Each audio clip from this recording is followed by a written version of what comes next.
하나님 말씀은 예레미야 38장 1절부터 13절까지의 말씀입니다.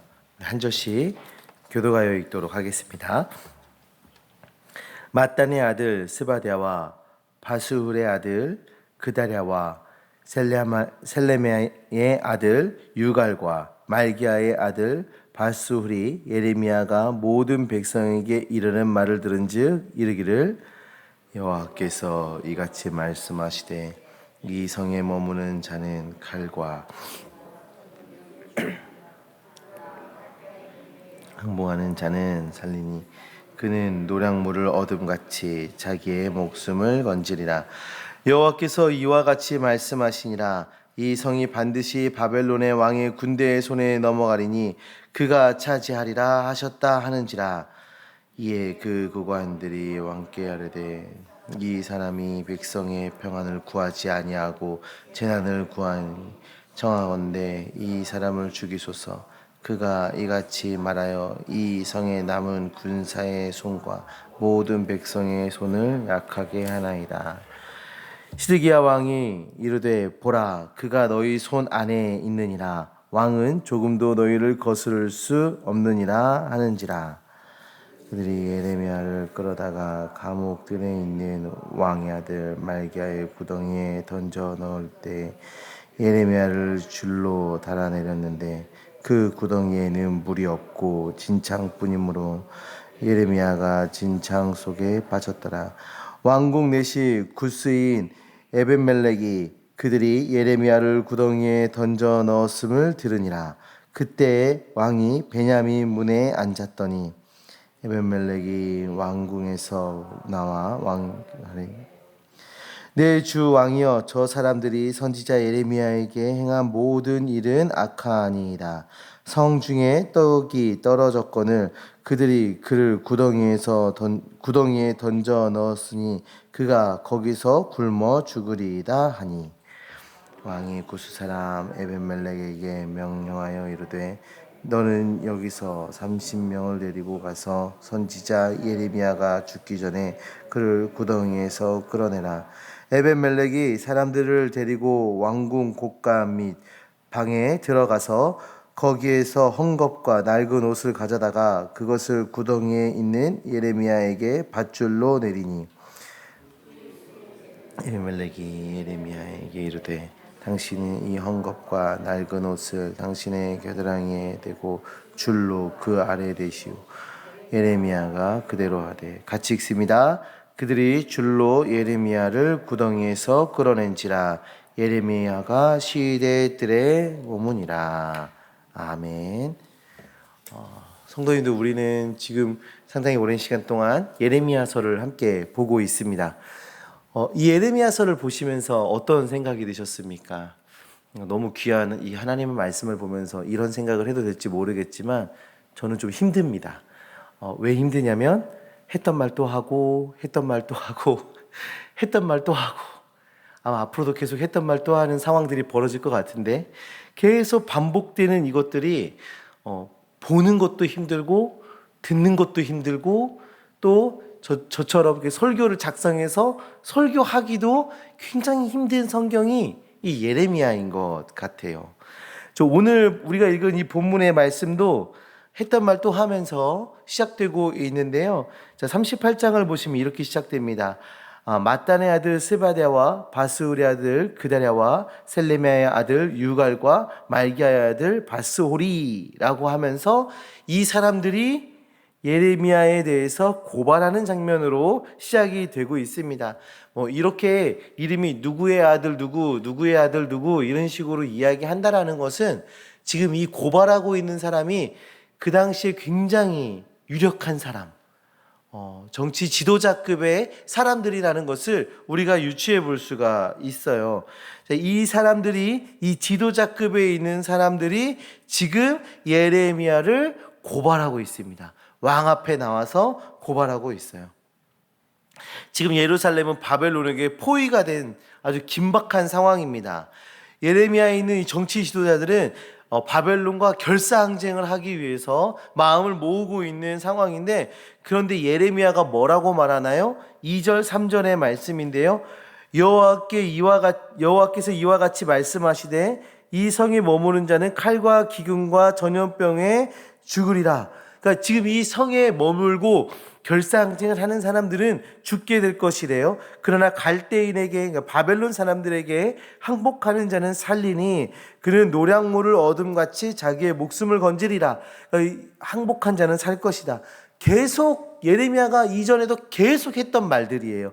그 말이 또 반복되고 있는 거예요. 예레미야는 이 말씀을 포기하지 않고 있어요. 계속 전하고 있어요. 3절입니다. 여호와께서 이와 같이 말씀하시니라. 이 성이 반드시 바벨론 왕의 군대의 손에 넘어가리니 그가 차지하리라 하셨다 하는지라. 계속 예레미야가 했던 말이죠. 계속 하나님의 말씀으로 전했던 말을 지금도 여전히 포위가 됐을 때도, 아니 이 포위가 잠깐 풀렸을 때도, 이 포위가 시작되기 전에도 했던 그 말을 지금도 계속하고 있는 거예요. 예레미야는 여전히 바벨론에게 항복하고 목숨을 구하라 말합니다. 하나님께서 바벨론에게 유다를 넘기셨다고 말하고 있어요. 지도자들이 보기에는 이 예레미야의 이 말들이 참 힘 빠지게 하는 말들이었을 겁니다. 자, 그리고 예레미야가 이런 말을 계속하는 것은 예레미야에게 큰 위기가 올 수 있는 상황이죠. 그런데 예레미야는 이 예언을 멈출 수가 없어요. 왜입니까? 왜 이 말씀들을 멈출 수가 없어요? 이거는 분명한 하나님의 말씀이기 때문입니다. 하나님의 말씀이기 때문에 이 말씀을 전해야 하고 하나님의 뜻대로 예루살렘 성에 있는 모든 사람의 생명을 보호해야 하기 때문입니다.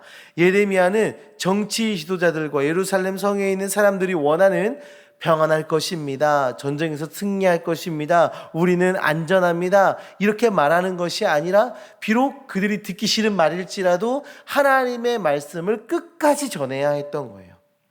성도님들, 지겹도록 반복되는 이 상황은요, 정말 이 성경을 이거를 읽어가기를 포기하고 싶게 만드는 이 반복되고 지루한 이 상황은 우리에게 매우 중요한 것을 말해주고 있어요. 하나님의 말씀대로 행하려는 성도와 그 성도의 삶을 핍박하는, 비난하는 저 세상과의 충돌의 모습을 잘 보여주고 있습니다. 하나님의 말씀이기 때문에 우리는 꺾일 수가 없습니다. 세상은 유연함이라는 말을 통해서 우리가 죄악과 타협하라 말하고 있습니다. 하나님의 말씀이 아닌 세상의 가치가 옳고 십자가를 지는 삶이 아니라 세상의 안위에 빠져있는 삶을 살아라 우리에게 끊임없이 얘기해요.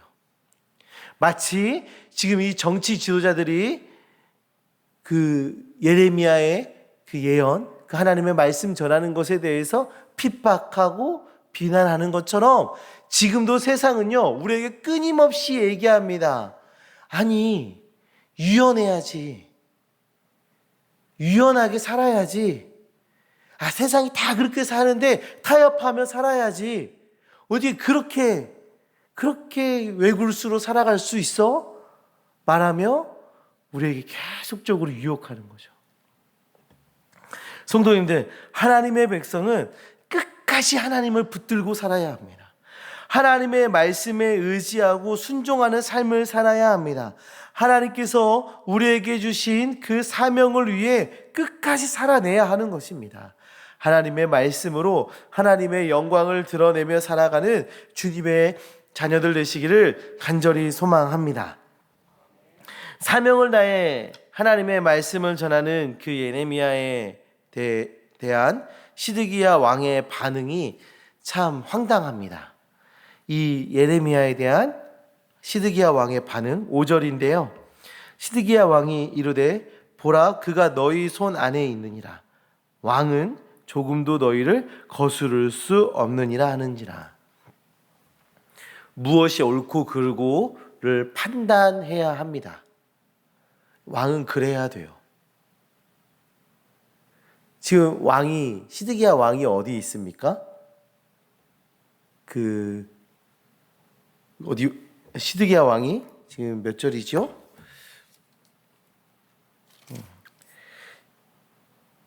네, 시드기야 왕을 지금 이 사람들이 찾고 다니는데 이 시드기야 왕이 베냐민의 문들에 앉아 있습니다. 베냐민의 문들에 앉아 있는데 왜 거기에 앉아 있냐면 지금 재판을 하기 위해서 거기 앉아 있는 거예요. 뭔가 판단하고 재판하기 위해서 앉아 있는데 재판하고 판단해야 될 이 왕이요, 아무런 손을 쓰지 않아요. 무엇이 옳고 무엇이 맞고 무엇이 그르고 무엇이 틀렸고 이게 공의인가 정의인가에 대해서 생각하지 않고요. 이제 예레미야는 너희 손에 있어. 나는 그에 대해서 신경 쓰지 않을 테니까 너희들 마음대로 해 라고 지금 이야기하고 있는 겁니다. 황당합니다. 하나님의 바른 말씀을 전해주고 있는 자를 보호하려 하지 않아요. 예레미야에 대해서 분노한 자들에게 예레미야를 내주면서 그냥 그들의 뜻대로 해라 이렇게 말하고 있습니다. 이 일로 예레미야가 어떻게 됩니까? 진흙만 가득한 웅덩이에 던져지죠. 6절의 말씀을 보시면 줄을 달아 내려야 하는 깊은 그런 웅덩이였고요. 또 거기서는 물이 없고 진흙만 가득한 곳임을 알 수 있어요. 사람이 살 수 없는 곳입니다. 그러니까 예레미야를 죽이려고 한 것이죠. 그런 죽이려 하는 시도가 지금 이루어지고 있는 것입니다. 이때 반전이 일어나는데 왕궁 내시 구스인 에벤멜렉이 등장합니다. 에벤멜렉은 예레미야를 구해줄 것을 시드기야 왕에게 요청합니다. 놀랍지 않습니까?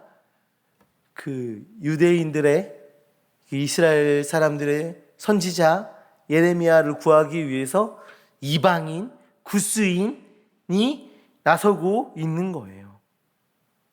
하나님의 말씀을 전하는 선지자를 구하기 위해서 이스라엘 사람들이 나서는 게 아니라 이방인이 그 생명을 구하는 일을 하고 있는 것입니다. 이 일로 예레미야는 그 구덩이에서 나올 수 있게 됩니다. 그리고 이 에베멜렉은 이후에 이 예루살렘이 멸망하던 날에, 이 유다가 멸망하는 날에 하나님께서 그의 생명을 보존해 주시는 그 은혜를 경험하게 됩니다. 성도님들, 에벤멜렉이 예레미야를 구해낸 일은 결코 예측할 수 없는 방법이죠. 이방인이 나서서 그 예레미야를 구하는 것은 그런 사람의 생각으로 예측할 수 있는 일이 아니에요. 하나님을 위해서 살고 하나님의 말씀에 순종한 자들은 이렇게 하나님의 방법으로 우리의 예측을 뛰어넘는 방법으로 하나님께서 역사해 주십니다. 오늘 우리가 살아갈 하루 속에서 많은 유혹과 시험과 공격들이 있을 것입니다. 하나님의 말씀과 방법이 아니라 세상과 타협하고 세상의 안위에 따르도록 수많은 유혹과 공격이 우리에게 다가올 것입니다. 성도님들, 꺾이지 않는 믿음을 담대히 보이시기 바랍니다. 살아남을 수 없는 구덩이에서도 예레미야를 건져내신 그 하나님께서 우리의 삶을 붙드시고 보호하실 것입니다. 우리의 생각과 우리의 판단을 뛰어넘는 놀라운 은혜와 놀라운 사랑과 놀라운 역사로 우리 삶 가운데 역사해 주실 것입니다. 그 하나님 바라보시고 그 하나님 의지하시면서 우리는 하나님의 말씀대로 담대히 살아내시는 오늘 하루 되시기를 간절히 소망합니다. 우리 이 시간 함께 기도하셨으면 좋겠어요.